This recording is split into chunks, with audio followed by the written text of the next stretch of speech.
Hey there, welcome back to our channel. In today's video, we will be discussing how to view the groups you have joined on WhatsApp Web on your PC. This is a new update that has made it even easier to manage your chats and stay connected with your groups. So, let's get started. The first step is to open your WhatsApp account on your PC. If you haven't already, make sure to scan the QR code on your computer screen to log in. Next, click on the search bar located at the top of the screen. This is where you will enter the name of the group you want to view. Once you have typed in the group name, hit Enter. Now, you will see a list of search results. Look for the group you want to view and click on it to open the chat window. And there you have it. You can now easily view the group you have joined on WhatsApp Web on your PC.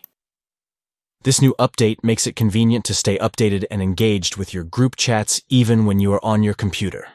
Remember, staying connected with your groups is important for sharing information, staying in touch with friends and family, and collaborating with colleagues. With this new feature on WhatsApp Web, you can easily manage your group chats and stay connected no matter where you are.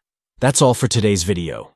If you found this tutorial helpful, be sure to give it a thumbs up and subscribe to our channel for more tech tips and tricks. Thanks for watching.